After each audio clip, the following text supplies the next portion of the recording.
Well, as we get into this afternoon, finally tracking some more of that sunshine across mid-Missouri. This is a live look here as we got into that lunch hour down at Lake of the Ozarks. That got our temperatures back into the 50s already. We're on our way back into the low 60s, just about across the board as we get into our Friday. So certainly ending the work week on a high note as we get into mid-Missouri. This is a look at that satellite imagery. And again, while it does look like those clouds are out there and kind of covering the sky in most places, there's really not a whole lot of it. They're just so low in the sky that, again, they're a little more effective at blocking that sunshine. But again, most of us going to be looking at a lot more of it going forward. Temperatures, again, have gotten back into the 50s right about now, so try to get out and enjoy this while we've got it. Again, looks like more of the same as we go forward.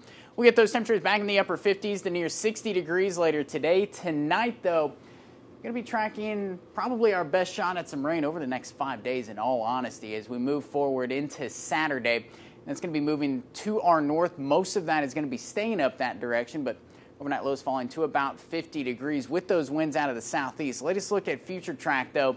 A warm front's going to be lifting off to our north. You really don't see it right now, but as we get into the overnight hours, you'll see those showers start to develop right along that. We think it's going to get far enough to our north that it's going to essentially line up those showers right along the border between Missouri and Iowa and keep them out of our hair for the most part. Now, we could see a sprinkle or two get as far south as maybe Highway 24, so folks around Moberly back toward Brunswick, Paris, and even northward into Macon. You could get wet as we get into the very early morning hours, but notice what time it is. We're up to 7 o'clock already, and most of that's out of here and into Illinois. After that, we're going to be tracking another cold front behind that as we get into the afternoon hours on Saturday. Again, responsible for that big drop in temperatures as we get into the second day this weekend, but it might have just enough to kick up some storms.